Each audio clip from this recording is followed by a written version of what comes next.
menulis latar belakang itu akan sangat mudah kalau kita dahului dengan menulis dalam versi singkatnya dulu ya. Jadi kalau saya biasanya begitu ya. Jadi versi singkatnya itu apa sih? Sehingga nanti ketika saya menulis latar belakang, itu saya mengembangkannya dari tulisan singkat itu. Jadi ini tulisan singkatnya. Rata-rata minat baca masyarakat Indonesia masih tergolong rendah. Ya. Tapi bukan itu masalahnya. Ya. Menurut hasil survei yang dilakukan oleh UNESCO, hanya 1 dari 1.000 orang yang gemar membaca. Ya. Tapi bukan itu masalah yang mau diangkat. Kalimat berikutnya, ada beberapa upaya yang telah dilakukan oleh berbagai lembaga, termasuk lembaga pendidikan. Tetapi upaya tersebut belum berdampak signifikan terhadap peningkatan minat baca. Ya. Jadi, di tulisan ini, masalah yang inti itu adalah kalimat yang terakhir itu kan ya. Jadi sebenarnya sudah ada upaya dari beberapa lembaga ya untuk meningkatkan minat baca, tetapi upaya-upaya itu belum menghasilkan dampak yang signifikan. Itu suatu masalah kan ya, betul nggak? Itu satu masalah ya. Nah, ini tulisan versi singkatnya. Nanti saya bisa menulis latar belakang dari mengembangkan dari tulisan singkat itu ya.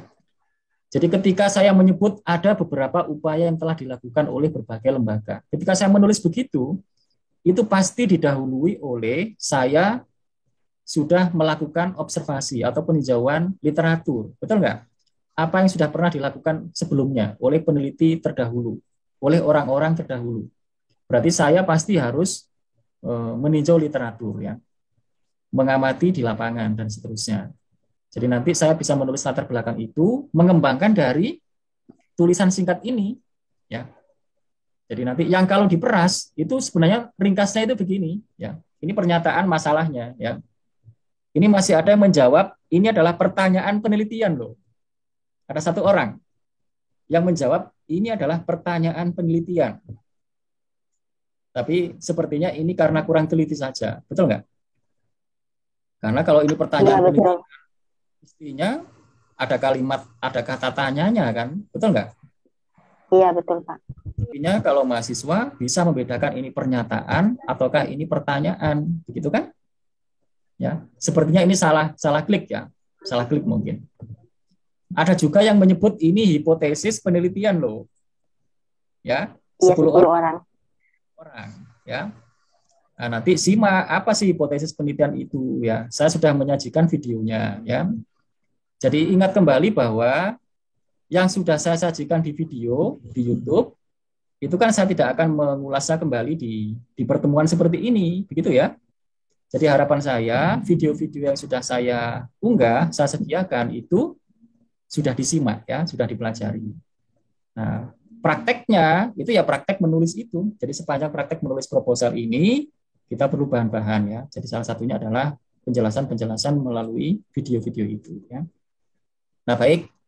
Jadi maksud saya menampilkan ini adalah ini saya ingin memberi atau membuat contoh nulis pernyataan masalah itu contohnya kayak apa sih? Ya, kayak apa sih? Ya. Sekali lagi, ini masih sama ya. Masih sama. Jadi rata-rata minat baca masyarakat Indonesia masih tergolong rendah. Oh, ini yang tadi ya? Kok sama ya?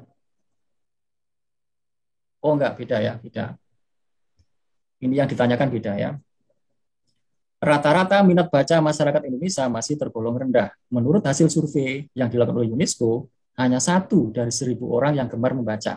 Ada beberapa upaya yang telah dilakukan oleh berbagai lembaga termasuk lembaga pendidikan, tetapi upaya tersebut belum berdampak signifikan terhadap peningkatan minat baca. Pertanyaan penelitian yang relevan dengan permasalahan tersebut adalah, coba diperhatikan ya, jadi kita itu membuat pertanyaan penelitian itu harus relevan dengan apa masalahnya, begitu ya. Jadi harus menyambung, tadi masalahnya apa. Jadi kalau masalahnya adalah ini, maka pertanyaan yang relevan itu seperti apa pertanyaannya. Ya. Jadi 79% sudah menjawab dengan betul. Ya. Yaitu pertanyaannya misalnya adalah lalu ada tawaran alternatif yang kita sangkakan itu akan efektif untuk mengatasinya. meningkatkan minat baca ya. Sehingga lalu kita bertanya, apakah metode ABC sebagai sebuah metode baru akan efektif untuk meningkatkan minat baca? Pertanyaan itu relevan karena tadi kan masalahnya sebelumnya itu sudah ada upaya-upaya, metode-metode, pendekatan-pendekatan untuk meningkatkan bla bla bla minat baca ya. Tetapi itu belum memberikan hasil yang signifikan.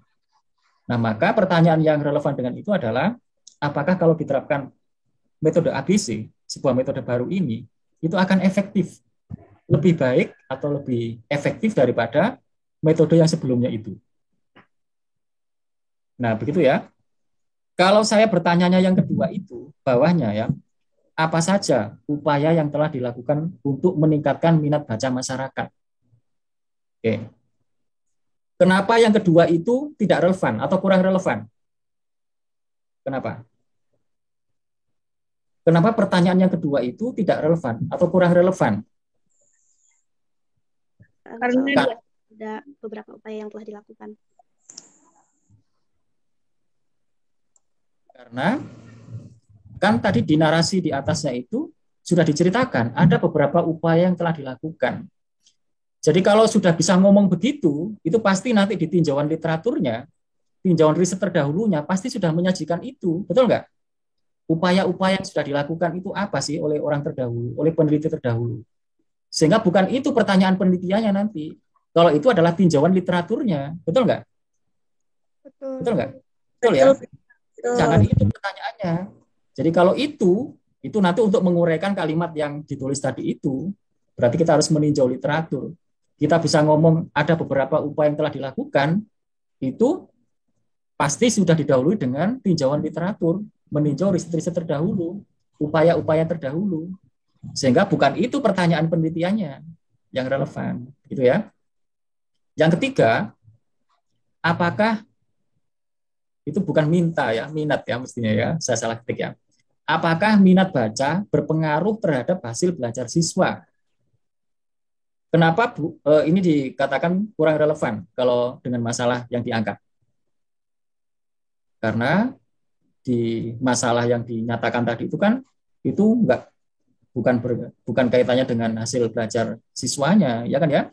Tidak disinggung masalah itu, bukan masalah hasil belajarnya yang diangkat ya, sehingga pertanyaan itu kurang relevan dengan masalah yang dikemukakan tadi itu. Jadi masalahnya itu adalah sudah pernah ada upaya-upaya, tetapi upaya-upaya itu tidak efektif ya.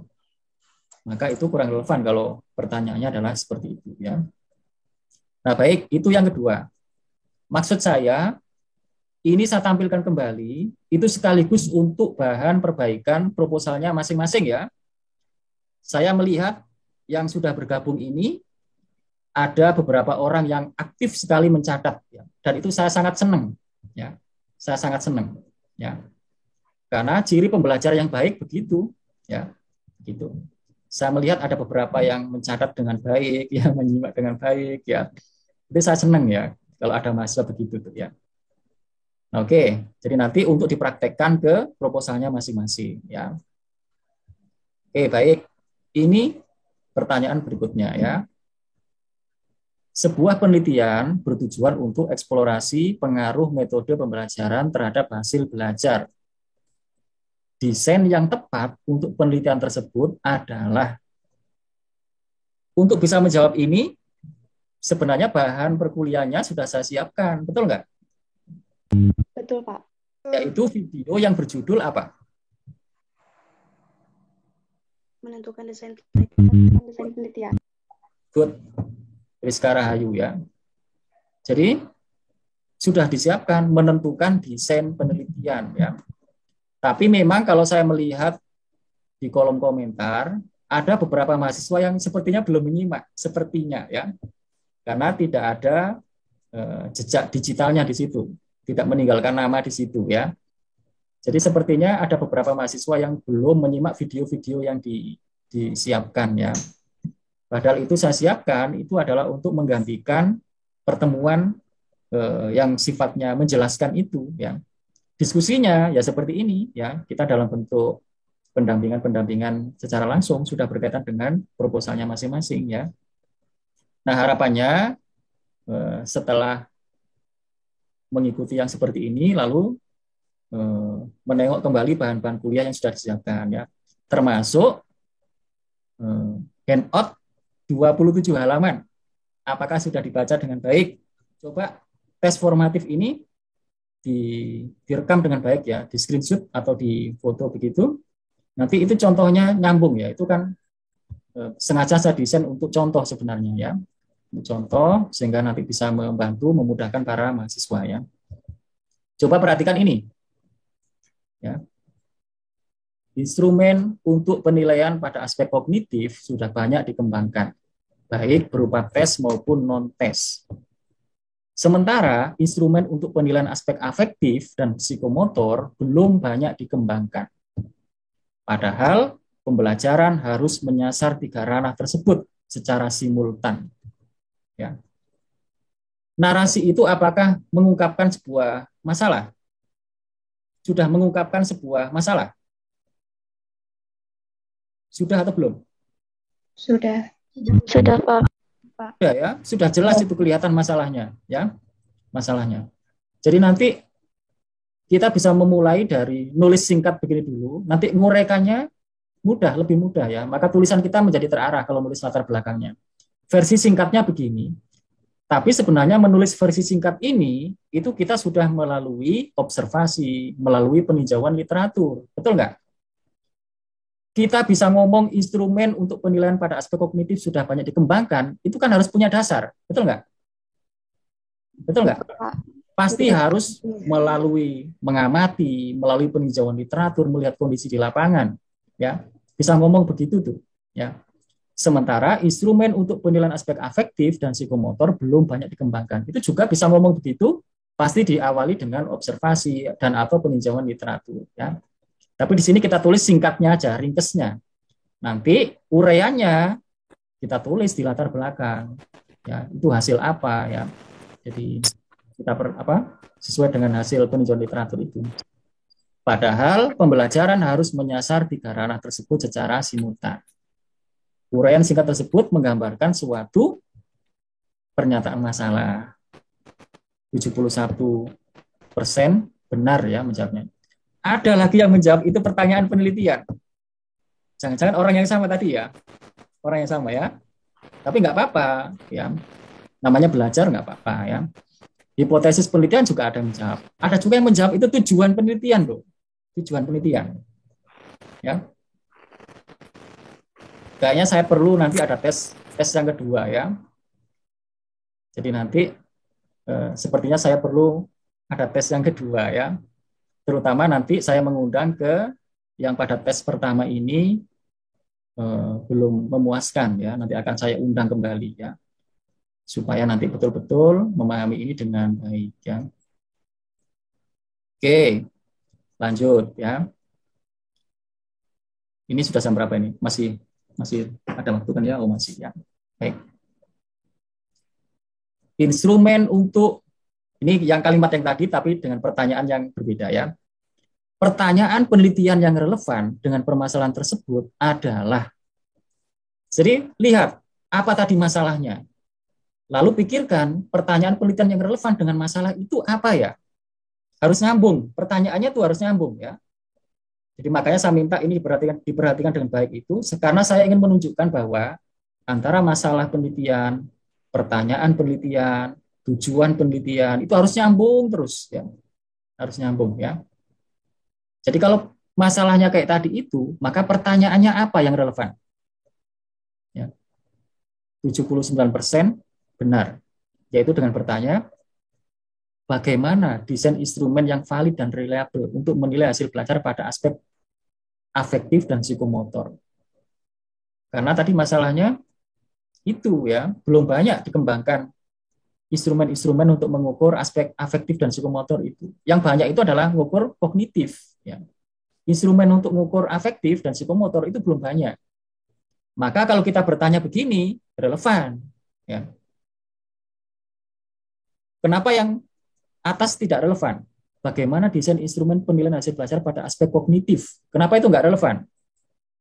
Karena sudah banyak. Ya, karena itu kan sudah banyak dilakukan, sudah umum.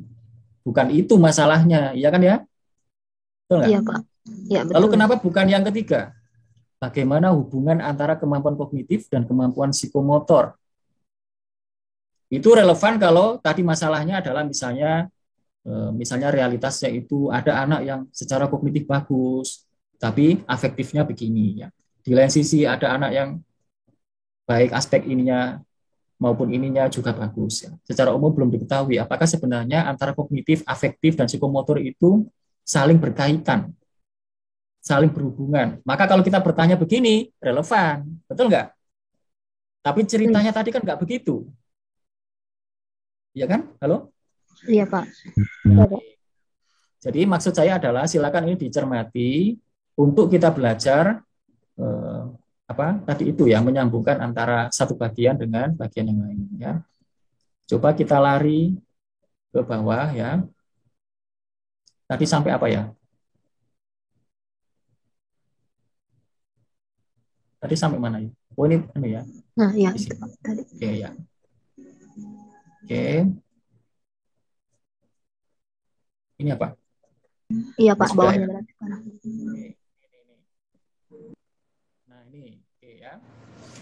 Sebuah penelitian bertujuan untuk mengeksplorasi pengaruh pendidikan akademik orang tua terhadap keberhasilan belajar anak. Desain yang tepat untuk penilaian tersebut adalah kalau sudah menyimak video yang berjudul menentukan desain penelitian, insya Allah paham. Itu adalah contoh desain penelitian kausal komparatif ya. Kenapa bukan eksperimental desainnya yang tepat? Karena ini variabel independennya tidak bisa dimanipulasi, betul nggak? Betul, Ini Pak. kan variabel independennya adalah pendidikan akademik orang tua, tidak bisa dimanipulasi, nggak bisa disetting ya. Tetapi ya sudah apa adanya itu ya.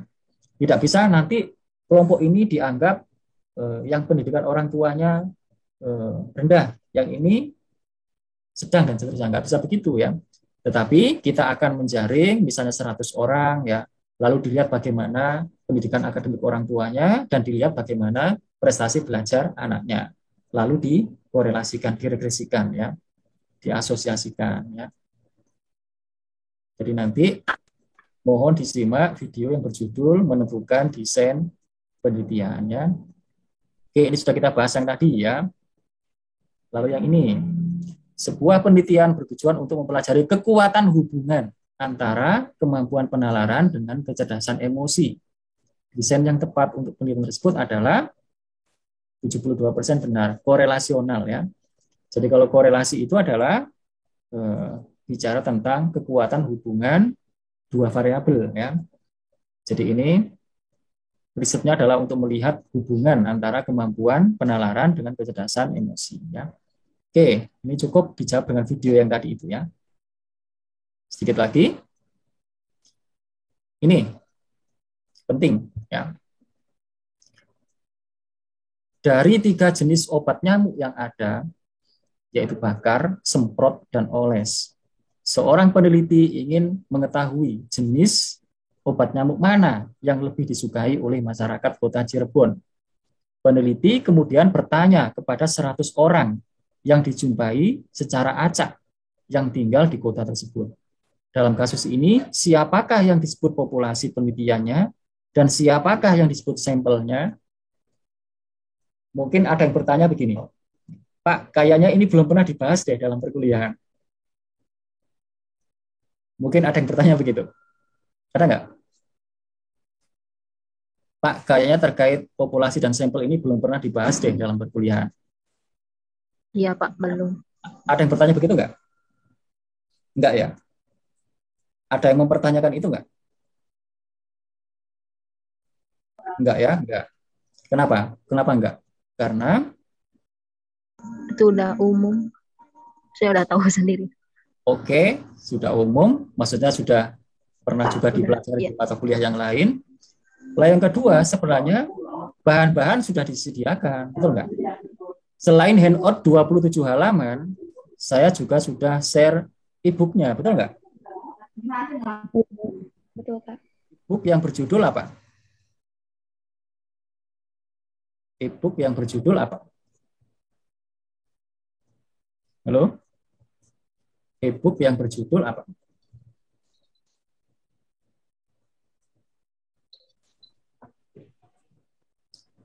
Pengantar metode statistika. Good, ya. Pengantar metode statistika, ya. Yang tebalnya sekitar 302 halaman itu. Betul nggak? Apakah itu sudah dibaca? Apakah itu sudah dibaca? Belum. Halo? Sudah atau belum?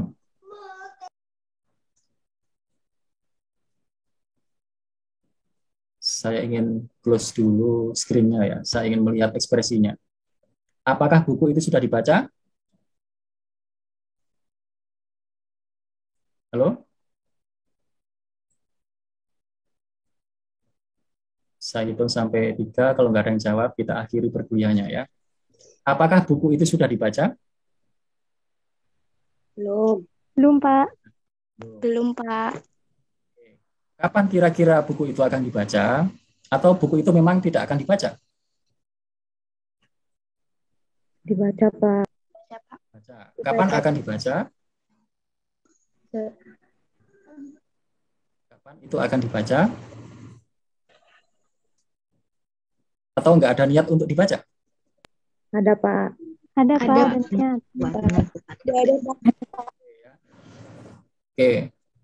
Jadi kita memang perlu menciptakan kebiasaan belajar yang baik ya. Salah satu kebiasaan belajar yang baik itu adalah gemar membaca. Ya. Saya berani bilang begitu karena saya juga mewajibkan diri untuk membaca. Ya. Kalau saya berhenti membaca hari ini, maka saya nggak berani bilang begitu. Ya, nggak berani bilang begitu. Jadi harapan saya nanti kita hari demi hari meningkat kebiasaan membacanya. Setuju ya? Halo ya? Setuju ya? Iya, Pak. Setuju. Iya, Pak. Setuju, Pak. Wong saya juga selalu belajar membaca ya. Jadi sama ya. Jadi saya ingin nanti mungkin di satu saat nanti ya, saya nggak tahu nanti tanggal berapa, saya akan share link yang itu cara ngisinya nggak pakai persiapan apapun ya, karena saya hanya bertanya tentang kebiasaan-kebiasaan yang berkaitan dengan pembelajaran ya. Misalnya buku apa saja terkait dengan metodologi penelitian yang sudah dibaca ya.